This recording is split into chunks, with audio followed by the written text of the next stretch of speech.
Every morning from 6 o'clock, we'll wake you up with GB News Breakfast with all the stories you didn't know from the night before. So whether it's serious news, entertainment, or your own views from all over our great nation, we're here to kick off your day with a smile. And the national media should be reflecting and reporting what's happening here. You will notice the northwestern accents. Whether you're with us on TV, radio, or online, every morning, it's breakfast from 6 a.m. Hope you can join us. On radio, they call it the drive time slot, 4 p.m. until 6 p.m. as listeners head home. It's that part of the schedule when the dust of the day's events begin to clarify, and we try to make sense of it for you. Brazier is drive time for radio and TV. It's fast, it's punchy, it's opinionated, there's a Brazier angle and a little bit of levity. That's the question. That's two questions, actually. That's Brazier, Monday to Thursday, 4 till 6 on GB News. Hello, I'm Michelle Dewberry, and you can join me every weekday 6 till 7 on Jubes and Kerr. Me and my panel will get stuck right into the day's events, and I can tell you, in fact, I can warn you, expect some robust debates, some strong opinions and perspectives from both sides of the fence. It's about you at home as well. I love to read out all of your comments, or at least as many as I can. So join me, Michelle Dewberry, Monday to Friday, 6 till 7 on Jubes and Kerr. I'm Dan Wootton. Join me Monday to Thursday from 9 to 11 for the feistiest and most fun news debate on TV, where free speech reigns. I'll bring you a sharp take on the day's biggest stories, bombshell newsmaker interviews, and A-list guests. And I guarantee you, no spin, no bias, no censorship, and no reason to go to bed. That's Dan Wootton tonight, Monday to Thursdays from 9 on GB News.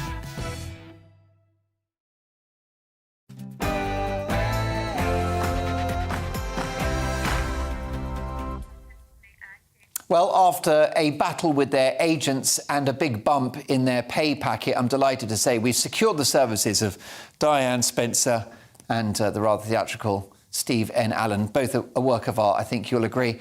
Tomorrow's papers today in headliners, in 2 minutes' time after the headlines with the equally static Polly.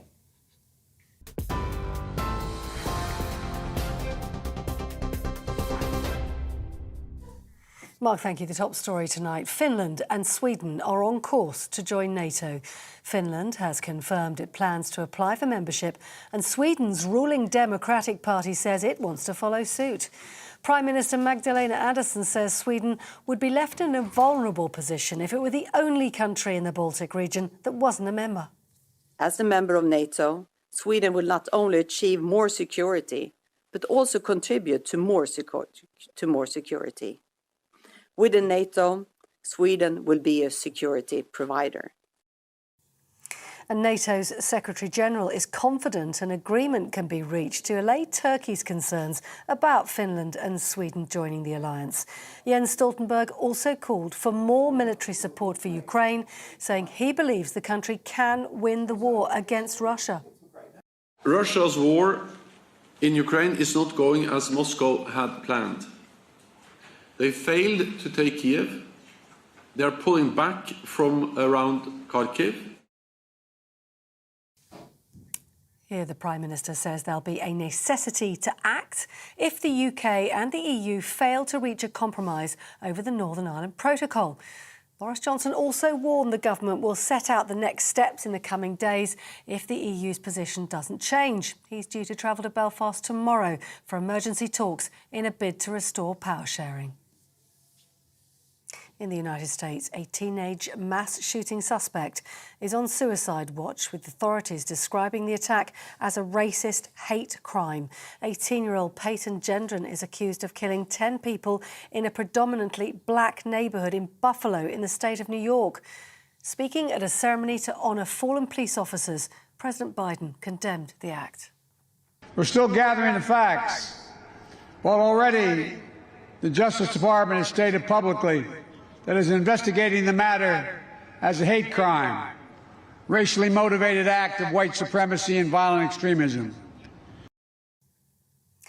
Ukraine's Eurovision Song Contest winners say they'll celebrate their success after the war. Kalush Orchestra beat the UK's entry last night after receiving hundreds of points through the public vote. The group says the victory was for every single Ukrainian fighting the war. And just lastly, on GB News tonight, Her Majesty the Queen received a standing ovation at a star-studded event marking the very last day of the Royal Windsor Horse Show. Her Majesty, a keen equestrian fan, smiled broadly as she arrived at an arena close to Windsor Castle, with the audience spontaneously cheering as she emerged from the royal car and walked to the royal box. The week-long equestrian event kicked off Platinum Jubilee celebrations, marking the monarch's 70-year reign. On TV, online and on your radio via DAB+, you're with GB News. Now it's time for Headliners.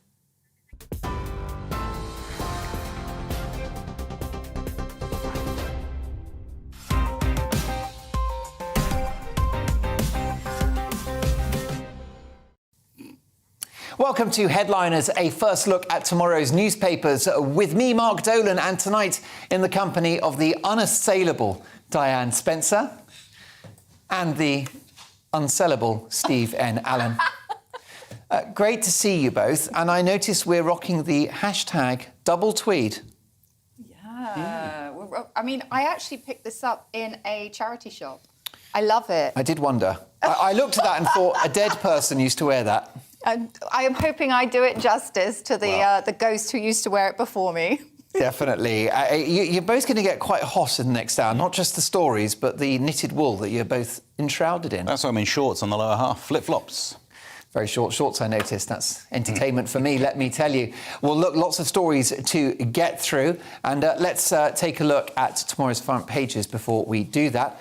And let's start with the Daily Mail. Radiant, happy and simply glorious, a wonderful photograph of the Queen, who is out and about. She wasn't able to deliver the state opening of Parliament, but she was in high spirits as she attended the first of her National Platinum Jubilee celebrations. OK, next up. Should we go to the Telegraph next?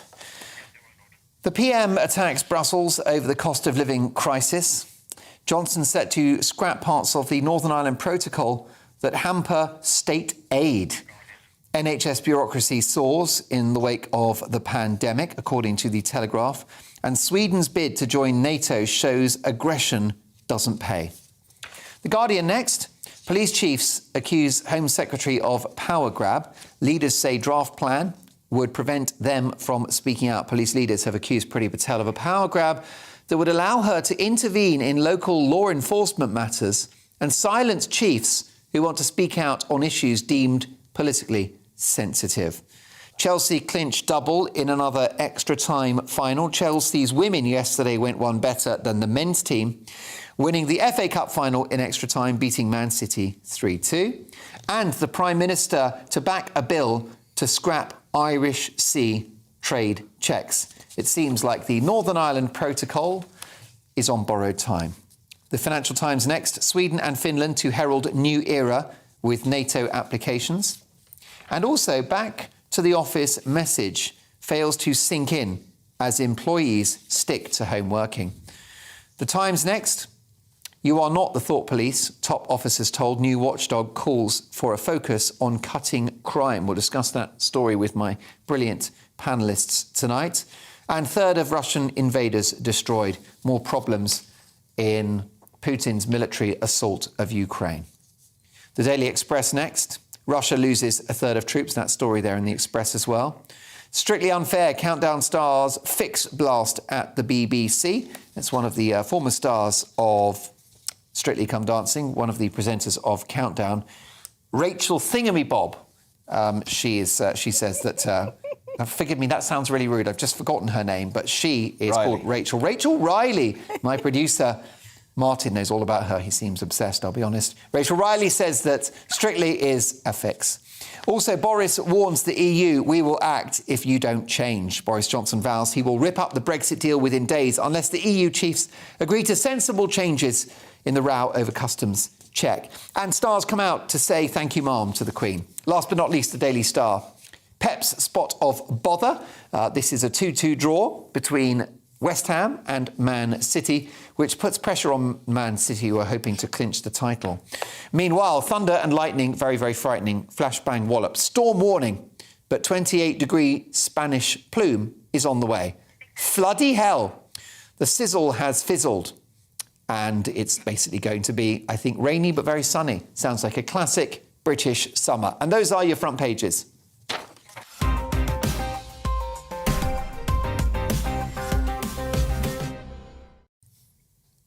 A translation of that newspaper review will be available later in the programme. We begin with Monday's Mail, and everyone wants to be in NATO, Steve. I might join. Well, you should, by the looks of it. There's a bit of a queue. Sweden now joining the queue. This after Finland have officially announced it. I mean, the joyful irony here is that if we remember the news stories, we've sat here saying, oh, Putin's talking about the threat of NATO expansion. Probably never going to happen unless someone decided to invade a country in Europe and then everyone panics and, wait a minute, oh, it's the one thing he didn't want to happen, and he's caused it to happen.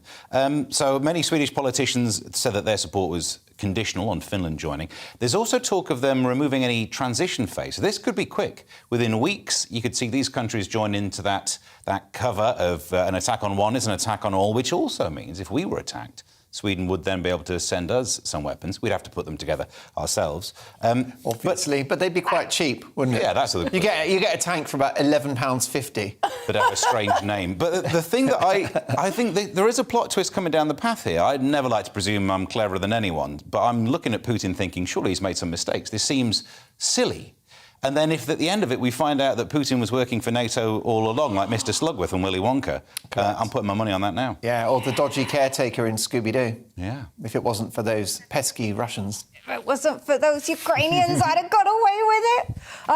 Yeah, it's terribly exciting. I do love the fact that most of the Swedish people are like, yeah, we'll do it if Finland do it.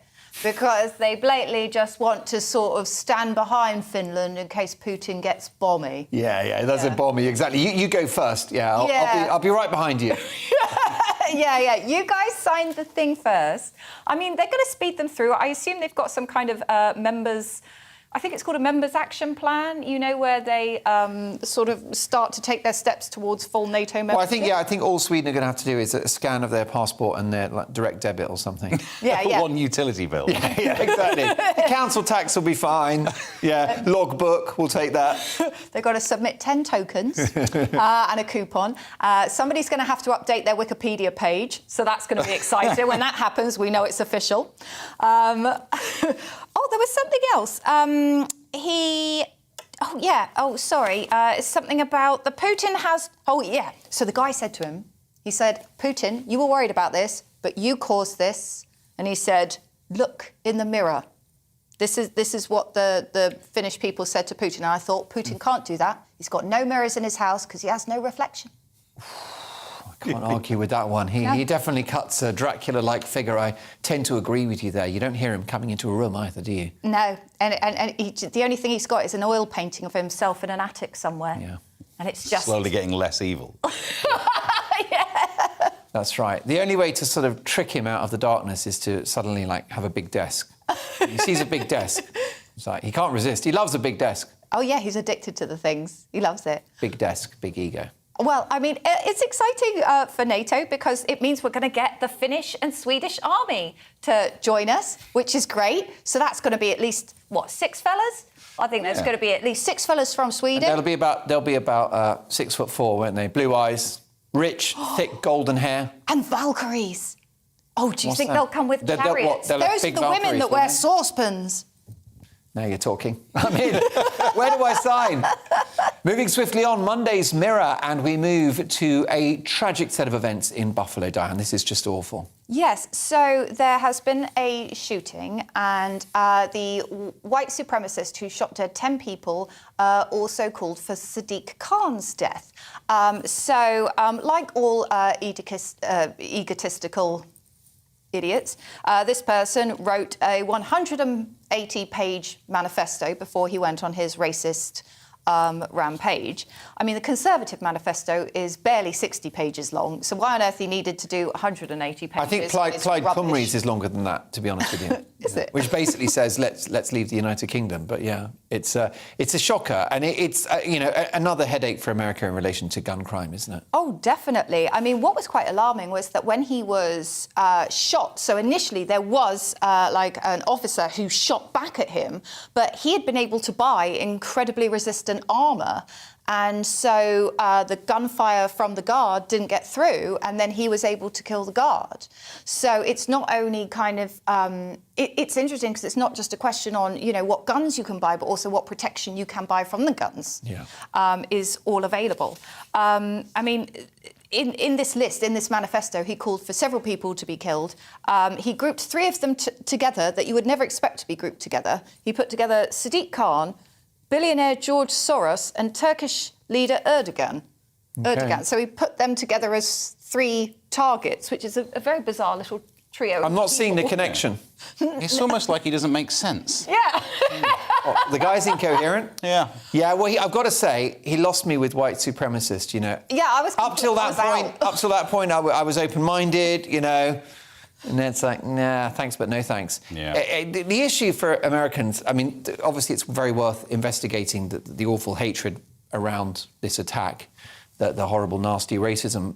But have the Americans now basically just accepted that every so often there will be a mass shooting? I mean, is that just what life in America now is? Well, we'll see how the news plays out after this, but so many cases recently, there's been a shooting, and it's not as if the story hangs around in the papers. And I see a lot of TV from America, they don't cover it hugely. They are so used to it. And it's bizarre. I try and understand what it's like to, have some empathy. If you grow up in a nation where your identity is so linked to the concept of owning guns, then maybe I don't understand. But you look at stories like this and just think that same mess of a situation without guns is less bad. Still bad. What it is a shooting. It's a something else that's not as bad as a shooting. And you're so right about the armour protection. Like, some people argue that you shouldn't need guns for hunting or whatever.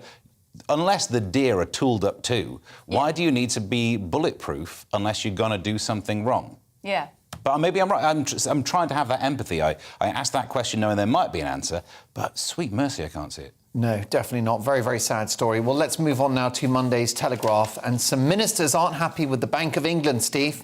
Yeah, Kwasi Kwarteng's one of them, but there's some other people quoted in here as well. They've been speaking about the Bank of England, saying, in fact, I'll go straight to a quote. One minister said it had one job to do, keep the inflation around 2%. It's hard to remember a time it last achieved that target. So now they're thinking, should it be independent? Should the people at the top still be at the top? Thought experiment time. Imagine if it wasn't independent and we still had our government doing this. I wonder if they'd be saying, oh, it was external forces. And I guarantee that if they were the ones being held responsible, they'd be talking a lot about the inflationary pressure of a war in Europe. And yet, this version of the story, they had one job to do and they didn't keep it down at 2%. Yeah. So, look, there are many factors in it. It is a global issue, but also the level of quantitative easing was always going to be a problem. Even there, though, quantitative easing solves a problem and causes a problem. So it's very easy to wait until that solution's been sorted and ignored and then stand around looking at the side effects saying, told you. Well, inflation is a horror show. We know that. We've got the most awful cost of living crisis, which so many of our viewers are struggling with. But we had pandemic measures that meant people had to stay home. We had furlough, we did print money, but millions of jobs were saved. So I guess that's what you're hinting at, is that, yes, we've got the headache of inflation, but probably as a result of much-needed measures to prop up the economy in the first place. Yeah, and it's difficult to know what would have happened. It's a balance. Because I think unemployment is probably worse than inflation, isn't it? I mean, you'd imagine so. I remember the 80s when everyone was worried about the levels of inflation. I barely remember it. I didn't have a job at the time, what with me being 7. But although I was in the north, so there was a chance I could have been down the mines. I mean, you were smoking cigarettes at that point, weren't you? Drinking a pint of mild. Oh, I love a pint of mild. It takes me back to the school days. Yeah, did you have chewing tobacco and a spittoon, I would have thought? No, I mean, that's... Flat cap? That's ridiculous. Flat cap, definitely, but the rest of it, ridiculous. But it is... You're right. Who knows what the bigger problem is? They took a choice, and I'm just saying that it is very easy, in terms of the narrative, to wait until the solution part's been sewn in. I agree. And then go, well, I told you there was a problem. Well, I agree, because, I mean, you might have picked up Diane, that I don't think lockdowns were the way to go in relation to COVID. I mean, it's controversial, I know. Never mentioned that before. But I know, it's a new thing. We'll talk about masks later. But it's very clear that if you are going to ask people to stay at home and not go to work, you've got to support them. And actually, in that sense, furlough was a successful policy. It was in that sense, but at the time when suddenly you're sat there and you get this big lump of cash from the government, never mind the how many billions of fraud are we up to now? I think 30 billion in fraud at least. Money we won't get back again. Yeah, so obviously at the time we all sort of said, well, it is good that we get this money because we do need to live, we need to survive. And I don't know about you, but everybody on my street, we suddenly took a very big interest in gardening, and we were all sort of checking on each other because we were all trying to grow our own vegetables. Nobody knew what was going to go on. We had this mass panic. So having money from the government was good, but at the same time we did all ask each other, well, at some point we're going to have to pay for this. Well, I'm glad you asked each other, and it shows your foresight. I think many didn't, and this is a concern now. We've got a cost of living crisis. Well, you know, it is the price we paid for the measures. Let's hope it was the right thing to do. We are where we are, and I also agree, Steve, with Steve's point there about the Bank of England, that, I mean, the last thing you'd want is the government deciding interest rates, because, you know, that's what happened before Gordon Brown made the Bank of England independent. And they're just going to politicise it. And what they always used to do is bring down interest rates just before an election, irrespective of inflation. Yeah. So it's important that it's in the hands, I think, of the Bank of England. The only issue is I think they've actually got it wrong. What do you think? Yeah, I think they have got it wrong, and they did have they had warnings from the bank's chief economist at the time, Andy Haldane. Big Andy Haldane. Yeah, and who left the band a bit like Robbie Williams in the prime of Take That. Yeah, he left, and what rockstar economist. Well, he's now the chief executive of the Royal Society for Arts, which is great, but it sounds like he could be better spent somewhere else. I mean, I'm not saying that we don't need help with theatres. Well, because I know hindsight's a wonderful thing, but he did warn of this issue. He knew what was coming. Because the idea is, isn't it, that the one mechanism you have to bring inflation down is to raise interest rates, because it makes it harder for people to borrow money, and then people spend less money, and it contracts the economy. But you know, you've got to. It's a marathon, isn't it? Interest rates. You can't just suddenly pull that lever. His argument was 0.25% here, 0.25% there, many months ago, and we'd feel the benefit now. We will never know, but I agree with Steve's point that had the government... I feel like Nick Clegg right now. Two people agreeing with me. Well, had the government been in charge of it, right now we would be getting this would be completely reversed. I mean, here's the thing, Steve. It is a concern that it's been argued in some quarters that the Bank of England misjudged the threat of inflation. Therefore, there needs to be a question, I don't think, about the independence of the Bank of England, but possibly its makeup. Possibly, yeah. I mean, so you're saying someone should drive out to wherever Andy's doing some arts and say, we need you for one last mission, and he'll say, I don't do that no more, not after last time. We need you on this one, and then this... Yeah. And what I'd do is, get him back into the precinct, I'd hand him his gun, I'd give him his badge, and say, listen... I didn't use these before. Yeah. What am I going to do this time? I'm an economist. I don't need weapons. Have you got a calculator? That would do it. A pencil, fax machine, if you don't mind. Oh, my God, if he's using fax machines, that explains why they're in such trouble. Yeah, good. Well, look, it is a concern, of course, inflation, and we will watch that one, and let's hope it sort of tails off towards the end of the year. Monday's Express next, and some people aren't happy with a statue of Margaret Thatcher, Diane. Yeah. Now, who was Margaret Thatcher? So, Margaret Thatcher was my great-great-auntie. No. So, yes, so... It's interesting that in an age, a furious protester has hurled eggs at the new Margaret Thatcher statue. By the way, protesters are always furious, aren't they? Oh, they must be. They're never chilled out or laughing. They're always angry. Casual protester. Yeah. What would you call it? A lob? Yeah, the underarm egg. Yeah, underarm eggs. Statue on a nice spring day. There we go. It's not quite... And when they're furious, do they make furious sounds? Are they sort of roaring? Is it primal? Yeah. They're like the dude with the buffalo helmet that went into the... Good friend of mine, Big Steve. Yeah, the guy who went in. So it's very interesting in an era where we're taking down statues of controversial people that they've decided to put one up. And they've put up this statue of Margaret Thatcher in her hometown of Grantham because obviously she was a massive political figure and she completely changed the United Kingdom. And she was elected so many times and she did so much. Three landslides. She won a war. Yeah. Presided over quite significant economic growth, but then others would argue that she divided society and made the lot of the poor worse than it previously had been. Yes, so very divisive figure as when she died, and they took her coffin through the streets, and some people were there as to mourn her loss, and some people would turn and face their backs to her. So they've erected this statue, and the council seemed to vote in favour of it, and it cost £300,000, which is a lot of money for a statue. But it seems that there is a popular sort of group amongst the locals. There are about 13,000 of them that all sort of were talking about throwing eggs. So maybe it could become a thing. I suppose, Steve, I'm Mr. Free Speech, I hope. I think you're Mrs. Free Speech. You're Mr. Free Speech as well. That I suppose if you want to throw an egg, you can. Well, it's you're not going to damage a statue with an egg. Yeah, I think each to their own, actually. I'm a big libertarian like that. I think that damaging property is one thing, but if they want to throw an egg at a statue, fine. Yeah, I suppose it's not damaged it. I'm presuming at that much money, you should be able to afford a statue that's not sensitive to egg attack. Egg resistant. And they're making their point, which is probably just a temporary point, and it's commentary rather than, I guess, tearing it down or defacing it. I mean, daughter of a shopkeeper, a grocer, so maybe the egg in some way is some sort of homage. Also, I believe when she was a chemist in the life before politics, was involved in the development of Mr. Whippy ice cream. So, I don't think you put egg in that, but... You've done your homework, haven't you?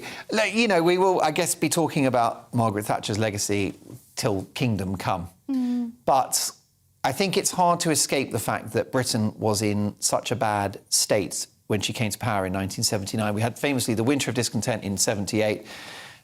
Bodies were not being buried, the whole country was on strike, we had power cuts, and the Chancellor of the Exchequer had to go to the IMF to borrow money. So, you know, we were the sick man of Europe, the poor man of Europe, and notwithstanding issues around what happened to society, by 1987, Britain was a military, diplomatic, political and economic powerhouse. But given that baseline, it would have been difficult to end up in a worse situation. If ever you're going to become Prime Minister, and I pray that neither of you will, but... well, I've got plans. I know, that's what we're all worried about. I've spoken to the boss, he's going to let me do it for 5 years, transform the country. But free beer for everyone on Tuesday, by the way. Yeah, correct. And Friday is going to be called Sex Friday. Oh, from the last... Is it? Yeah. Everyone gets a bit on a Friday. So. From where? I'm going to talk to the civil service about that. I hope that the blob don't stop it happening. Well, there's a phrase. But there you go. So we'll look at it, the legacy of Margaret Thatcher. But I'm guessing that I think you both have a slightly red hue, and therefore would probably not be wildly supportive of Thatcher's legacy.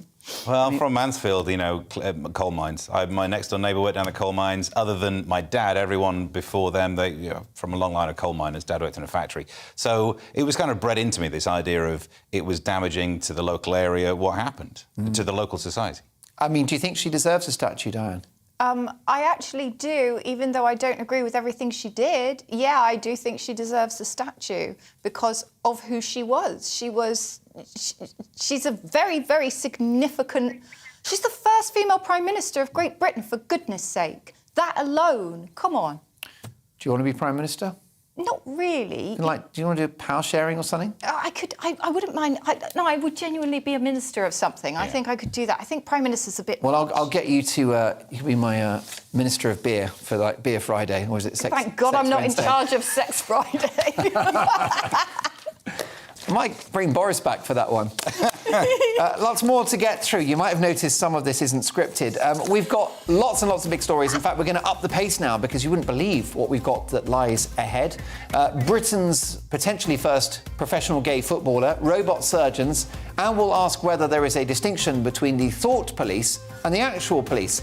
Don't miss it. See you in 2 minutes.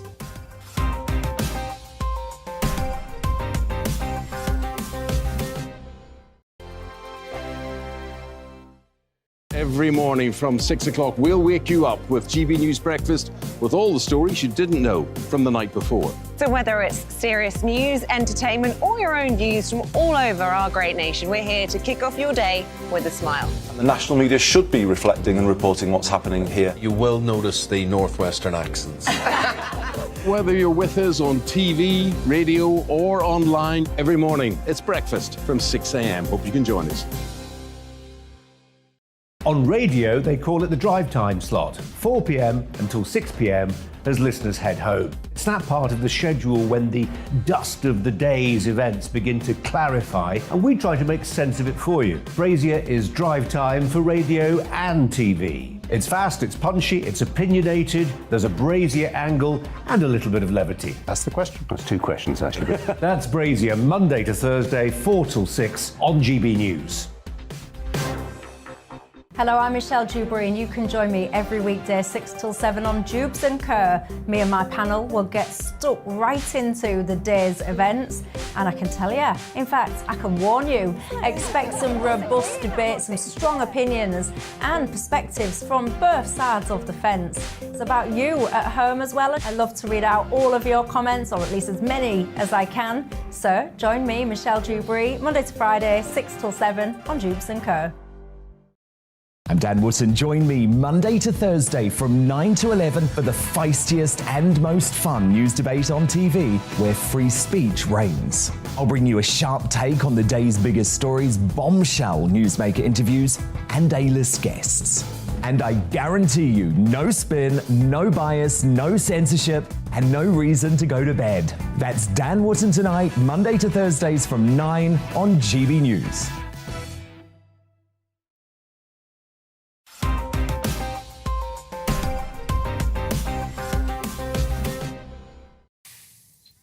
Welcome back to Headliners. A first look at tomorrow's papers with me, Mark Dolan, and the supremely brilliant comedians Diane Spencer and Steve N. Allen. And guys, I feel like you're overqualified for the job now because we've got the presenter of Ministry of Defence and the team captain as well. Loving the show. It gets funnier every week. Oh, I love doing it. We love doing it, don't we? Yeah, brilliant Such topical comedy fun. Back on Saturday at 8 p.m. Don't miss it.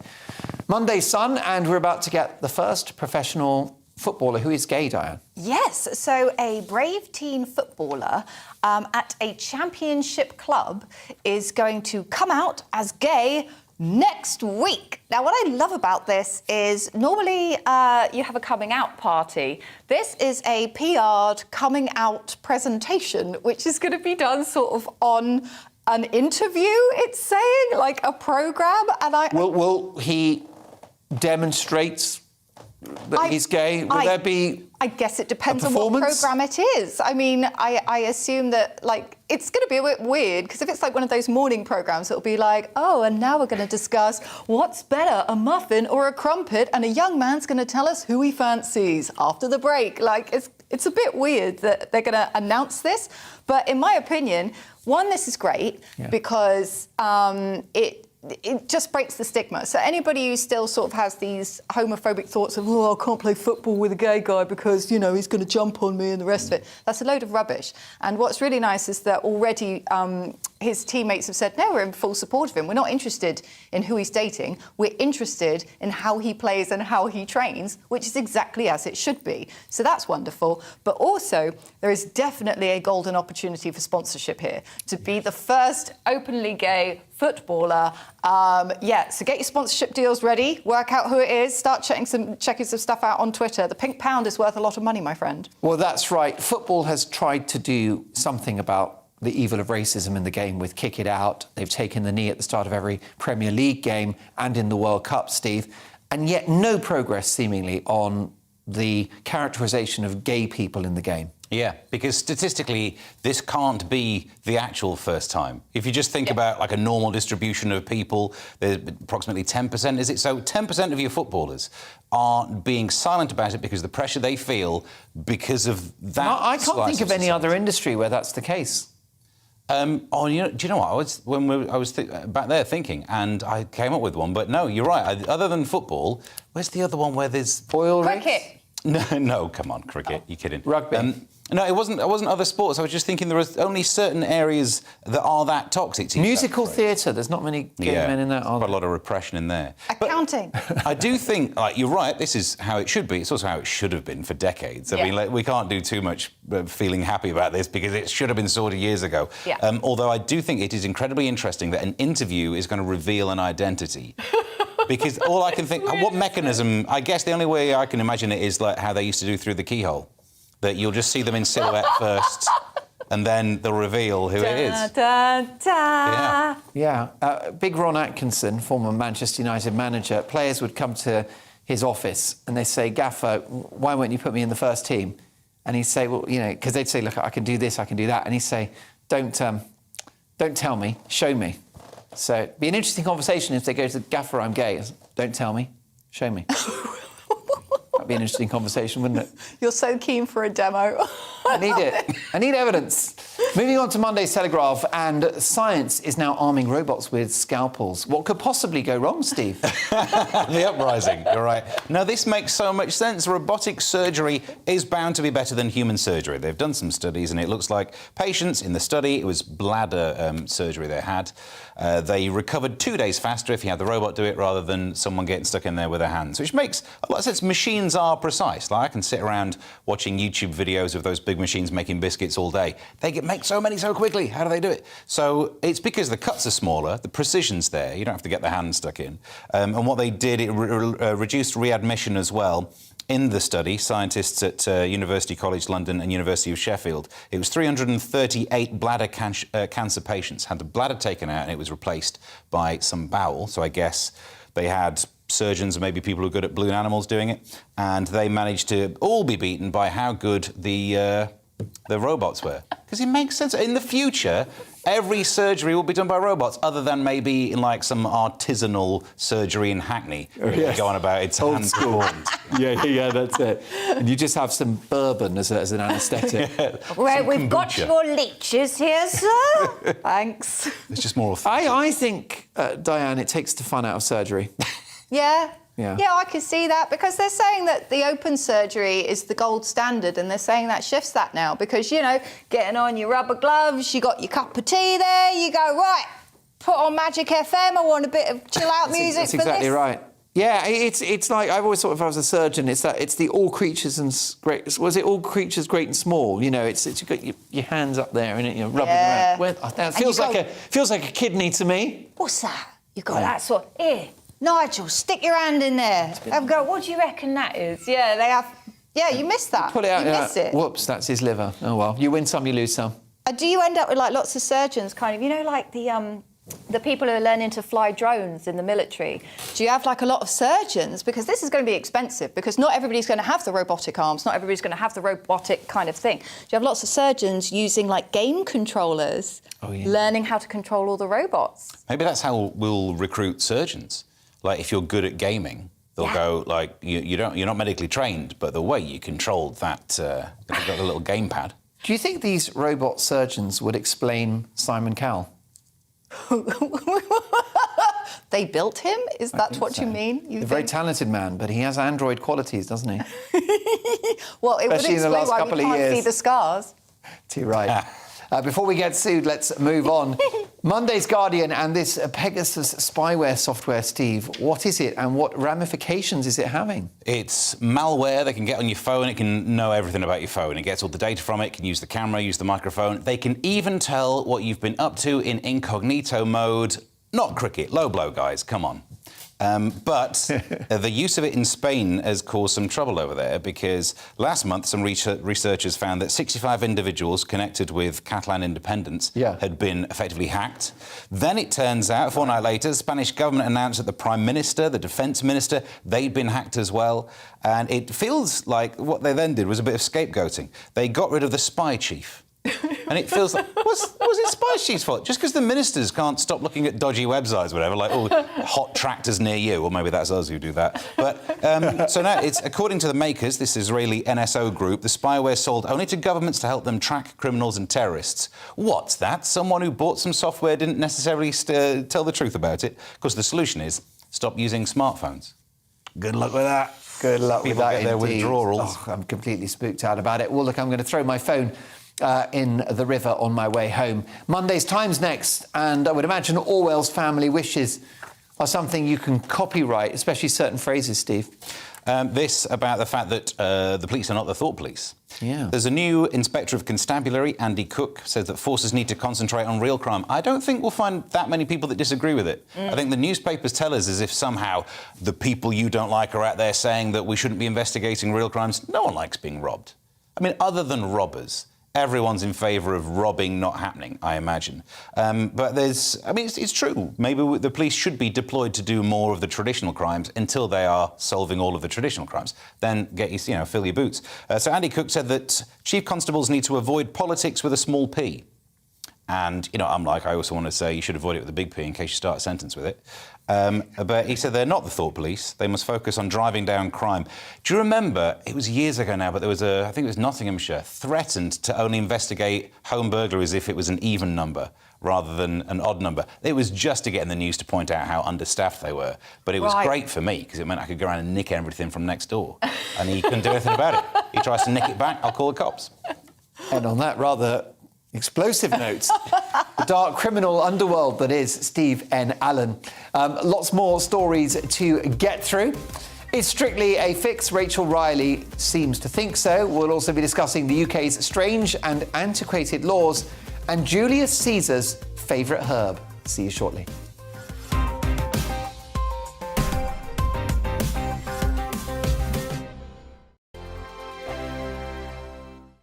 Every morning from 6 o'clock, we'll wake you up with GB News Breakfast with all the stories you didn't know from the night before. So whether it's serious news, entertainment, or your own views from all over our great nation, we're here to kick off your day with a smile. The national media should be reflecting and reporting what's happening here. You will notice the northwestern accents.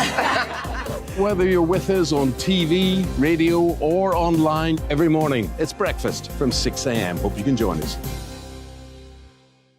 On radio, they call it the drive time slot, 4 p.m. until 6 p.m. as listeners head home. It's that part of the schedule when the dust of the day's events begin to clarify, and we try to make sense of it for you. Brazier is drive time for radio and TV. It's fast, it's punchy, it's opinionated, there's a Brazier angle, and a little bit of levity. That's the question. That's two questions, actually. That's Brazier, Monday to Thursday, 4 till 6 on GB News.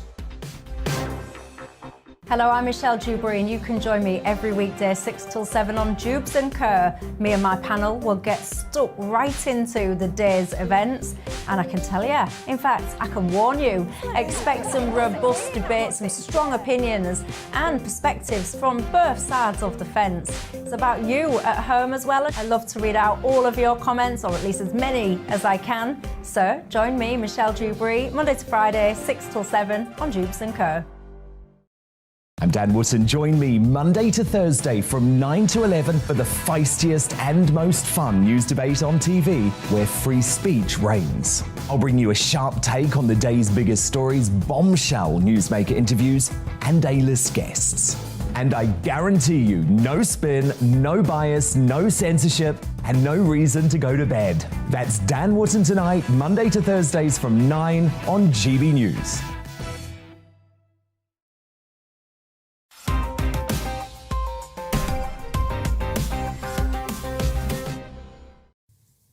Welcome back to the final part of Headliners, a first look at tomorrow's papers with me, Mark Dolan, in the company of the dangerously talented comedians Diane Spencer and Steve N. Allen. Rachel Riley has made the news, Steve. Strictly is fixed, apparently.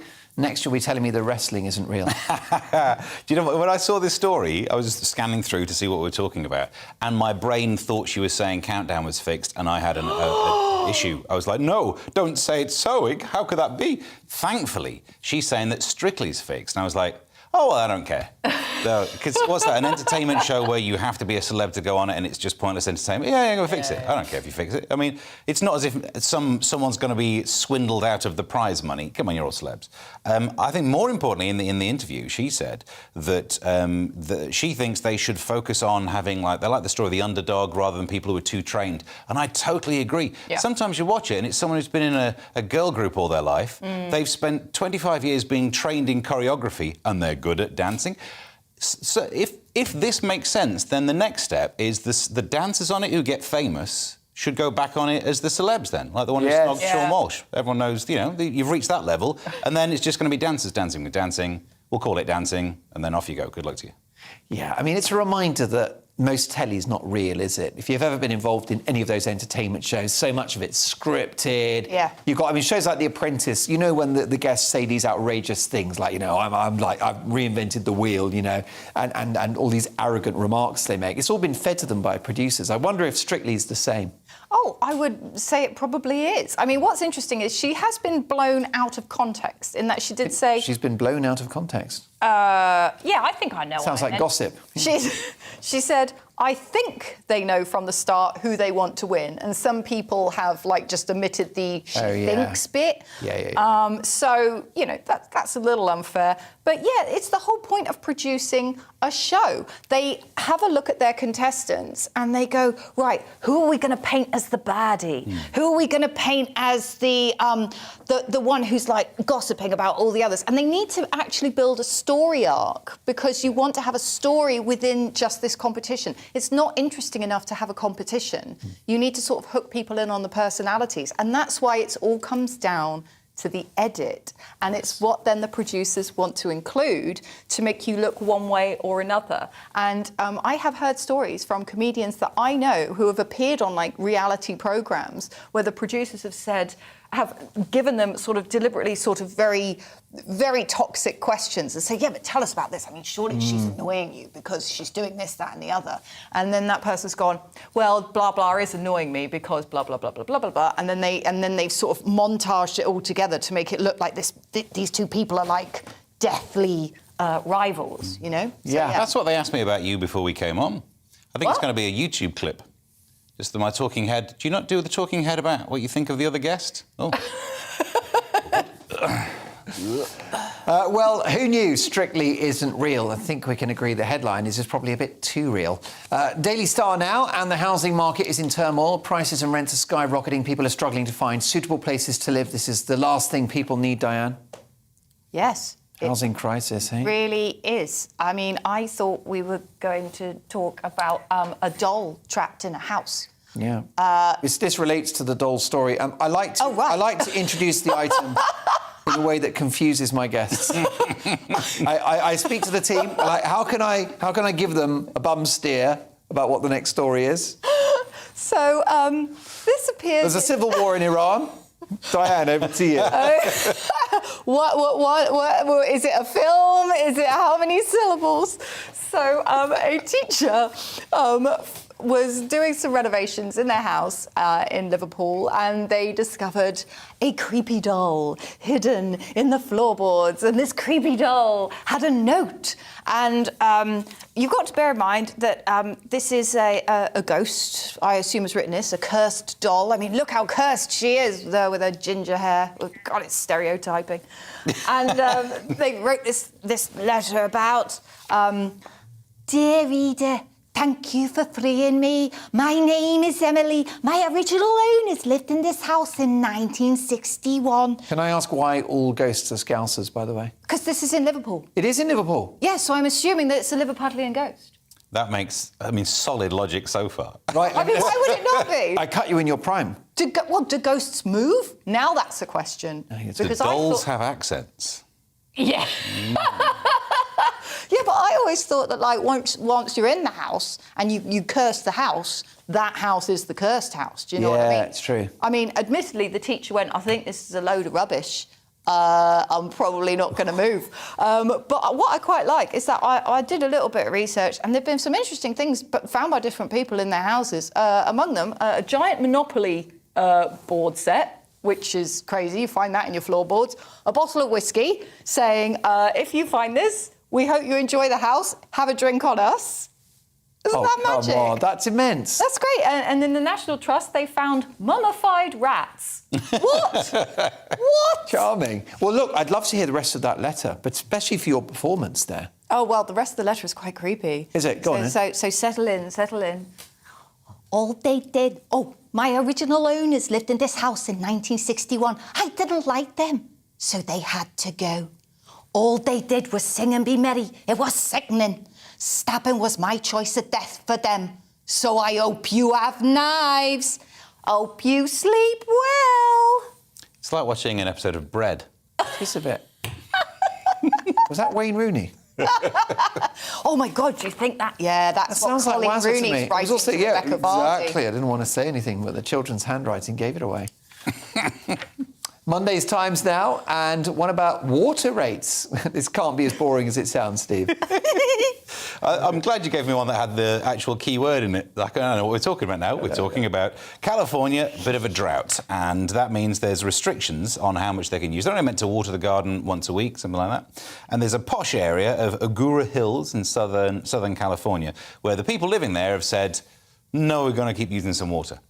And they can use up to 200 gallons of water a day to make their lovely gardens continue to look lovely. And they've said, oh, the fines that we get, yeah, I'll just pay the fines. So actually, in this story, there is a serious point that fines are pointless for rich people. They don't stop them using water. There's also an idea that they might, if they continue to just pay the fines and keep doing it, they might reduce their water down to a trickle. But then they're rich people. They'll buy bottled in, so that's probably bad for the environment as well. Well, yeah. I mean, it's. I heard, and I don't know if it's true about Gordon Ramsay, that he would park outside Claridge's when he ran his restaurant there, which is a very good posh restaurant, and his assistant would have to sort of collect hundreds of parking tickets a week. And the assistant would just because for him it's just like, well, 60 quid a day, 80 quid a day. That's probably not bad for central London. Wow. So I wonder if it's different rules for the rich somehow. Are rich people worried about fines? Probably not. No, I would say you're completely right there. And water is a very interesting resource because obviously it needs storage capacity. So there is only a limited amount that you can have when you're sharing it amongst other people. And then if you are going to use the fines, can you charge rich people more for the water they use anyway because they're rich? But then that is strange, isn't it? It's a sort of a natural resource. Exactly. Ooh. Well, in Germany, I think that if you are speeding in your car, the fine is a percentage of your income. So that might put those people off. So if it's just, 1% of your annual income, then people will probably give up spraying the water. Because if that's a Hollywood actor, it's about £1 million, isn't it? Wow, yeah. So who knew? The mind boggles. Well, let's move on to this other story. One of the banes of my, life. Like, people that say Diane. So The Guardian have, written this thing. Do you know what I mean? It's basically a thing about why, people say like so much. In it. I'll be honest with you, the article's a bit TLDR. But... Yeah, I'm so old, I don't actually know what that means. Oh, too long didn't read. Blimey. Yeah. Is that a new one? I've only just got hold of YOLO. Oh, yeah, no, TLDR's great. It's when somebody writes some ridiculous Facebook post and you just go, ugh, TLDR. Wow. So, essentially, it's just an article about this little word, which can trigger a lot of people to be very angry, and there are negative points and there are good points for it. And if you are a wordsmith or somebody who likes words, then I would recommend reading this article. It's in The Guardian. Essentially, if you say the word like a lot, people will judge you. You can sound incoherent. You can sound vague. You can sound very wishy-washy. But actually, the word like can be used appropriately, and it's used more often by younger people because it encourages accuracy. So if I said, oh, and Steve was like, you can't possibly do that, I've just put you in the situation with Steve and I've quoted him to the best of my ability, but without sort of saying, and I quote, Steve doth say, you cannot be like that. And then I may have done it wrong. And also, when you use the word like, you soften what you're saying, and it forms a sense of connection between different people. And it gives your head time to work out the next sentence, doesn't it? It's a little beat for the brain. Yes. Because if it's not like, it might be an or an Yes, yes. However, is it American? Is this whole like thing from the States? I think he was like, I'm like this, he's like that. No, it's not from the States. It's British. We have things like in it. Yeah, in it's very British. And in it is very British. It's very urban, isn't it, in it? In it? I can sound incoherent without peppering likes all through my sentences. Just work harder. It's what bothers me with this. It does make a sentence harder to listen to, though, doesn't it? I understand how it's a nice little pause to think about extra things. But what bothers me more than like is the she says, he says bit. When people will tell you a story of what people said to them, but they're having to add in all of the quote marks. So I said to him, I said this, and then he said this, and he says to me, he says this. It's taking longer to listen to it than it would have been to just be there. But people don't want to do a Michael Gove and suddenly like switch into different silly voices. You don't want that. Oh, well, I shouldn't do that. Yes, you should. Like, people don't want to do that. I'd love to hear Gove read out that letter from a Liverpudlian ghost, though. There's actually an app where you can record yourself, according to this article, and it's called Like So. So if you want to determine how often you use the word like in your common parlance, then you can use that app. You mentioned he said, she said. You've also got some anecdotes where there's a lot of turning around. She turned around and said to me, and I turned around to her and I said, doesn't anyone face anyone anymore? Yeah. When you turn around, you say... And then my other great pet irritation, first of all, I don't like basically being overused. Oh. Or basically this, basically that. And then the other one is when, especially experts, use the word so at the beginning of a sentence to answer a question. So you will... So I've just done it. You see? It's a disease. It's viral. You will ask an expert what can be done about inflation. They always answer, so. We've looked at the inflation figures and it's pompous and it's like, just stop what you're doing and I'm about to answer. But have you noticed people saying so at the start of sentences? It's phase 2. It used to be well. Well, blah, blah, blah, and now they're in so. Yeah, but a lot of YouTubers, when they do their vlogs, they will use so because they are thinking about the next follow-on piece. So then they do that to sort of compensate for the... And I don't like it because it does sound like people are in autopilot. It's not a proper live conversation. So, let's move on. And a lovely story about a history, a plant, and something that's long gone next week, Steve. Yep. Caesar's favourite herb, which was the Viagra of its day, of ancient Rome, and it was killed off by climate change. And apparently they used it for many things. It was a tonic, it was perfume, a love potion. This silphium was even used on... They used it as a seasoning. Now, let's just think about that comparison again. Why would you be sprinkling Viagra on your breakfast? I wouldn't get anything done all day. It feels like no wonder Rome fell. Is that why? I think that might have been why. Get Have you up that in the for morning. your Fridays. God, blimey, the mind boggles. So what happened was, by the time Nero came around, it already died off. It requires a very specific microclimate, and the fact that humans slightly impact where they are, they mess the microclimate. It's written as if it's a parable for climate change. It's not really comparable, I think, because we're talking about if you live in an area, you will change the soil. If you try and grow it where it's not natively grown, it won't work. It's not entirely the same as what happens to a planet if you change it 1 degree, which actually might be worse than this story. But it does make me think, maybe we should worry. Professor Simmons from Kew Garden said that other things could be impacted. Carrots, coffee and rice. Coffee? Coffee. I've got enough trouble getting up in the mornings without my coffee, although there is something I could sprinkle on my breakfast that might help. Still. Coffee is a big thing because they've found a more resistant substitute for the Arabica beans because of the climate change. The Arabica beans are growing less and less, and there's a new one called Stenophila, which is going to become the dominant bean, so the coffee will change the taste. And I think this is part of what this article is about. It's about how we will never know what this weird Viagra herb tastes like because it's extinct. And maybe in sort of millions of years to come, the coffee that we drink now is not going to taste the same as the coffee. I've got great news because we've actually got a special vial of this herb in this mug, Steve. So over to you the last few minutes of the programme and we'll watch his body change quite noticeably. Thank you so much to the brilliant Diane Spencer and Steve N. Allen, who return in the Ministry of Offence on Saturday at 8 o'clock. A truly brilliant show.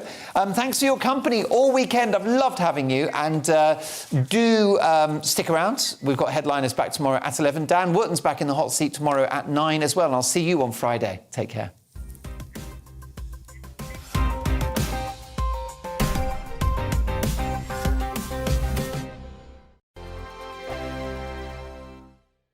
I'm Dan Wootton. Join me Monday to Thursday from 9 to 11 for the feistiest and most fun news debate on TV, where free speech reigns. I'll bring you a sharp take on the day's biggest stories, bombshell newsmaker interviews, and A-list guests. And I guarantee you, no spin, no bias, no censorship, and no reason to go to bed. That's Dan Wootton Tonight, Monday to Thursdays from 9 on GB News. My name's Tom Harwood, and every weekday we bring you The Briefing live from 9:30 a.m. The stories, analysis, and live debate that you need to hear. Quite right, Tom, of course. Was this something that had been considered at all? Difficult to answer. Gas-guzzling helicopters circling. Noise is being made here. Joe Biden walking out. Thank you very much for joining us. Don't miss it. The Briefing with me, Tom Harwood, Monday to Friday, 9:30 a.m. on GB News. Every morning from 6 o'clock, we'll wake you up with GB News Breakfast with all the stories you didn't know from the night before. So whether it's serious news, entertainment, or your own views from all over our great nation, we're here to kick off your day with a smile. The national media should be reflecting and reporting what's happening here. You will notice the northwestern accents. Whether you're with us on TV, radio, or online, every morning, it's breakfast from 6 a.m. Hope you can join us. On radio, they call it the drive time slot, 4 p.m. until 6 p.m. as listeners head home. It's that part of the schedule when the dust of the day's events begin to clarify, and we try to make sense of it for you. Brazier is drive time for radio and TV. It's fast, it's punchy, it's opinionated, there's a Brazier angle and a little bit of levity. That's the question. That's two questions, actually. That's Brazier, Monday to Thursday, 4 till 6 on GB News. Hello, I'm Michelle Dewberry, and you can join me every weekday 6 till 7 on Jubes and Kerr. Me and my panel will get stuck right into the day's events, and I can tell you, in fact, I can warn you, expect some robust debate, some strong opinions and perspectives from both sides of the fence. It's about you at home as well. I love to read out all of your comments, or at least as many as I can. So join me, Michelle Dewberry, Monday to Friday, 6 till 7 on Jubes and Kerr. I'm Dan Wootton. Join me Monday to Thursday from 9 to 11 for the feistiest and most fun news debate on TV, where free speech reigns. I'll bring you a sharp take on the day's biggest stories, bombshell newsmaker interviews, and A-list guests. And I guarantee you, no spin, no bias, no censorship, and no reason to go to bed. That's Dan Wootton Tonight, Monday to Thursdays from 9 on GB News.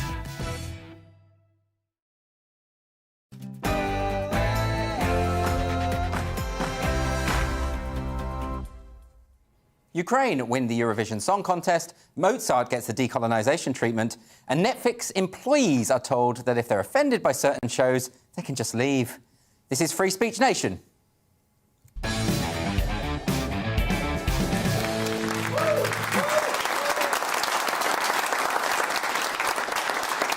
Welcome to the show. Have you ever noticed that social justice activists all sound the same? And by that, I don't mean they've all got plummy upper-middle-class accents, although they generally do. I mean that they all seem to speak in the same sort of language. They use terms like problematic, toxic masculinity, white privilege, decolonisation, cis-heteronormativity, and a million other buzzwords. And then there are the slogans. Here are some examples. Trans women are women. You are erasing our existence. Your words are violence. That's my lived experience.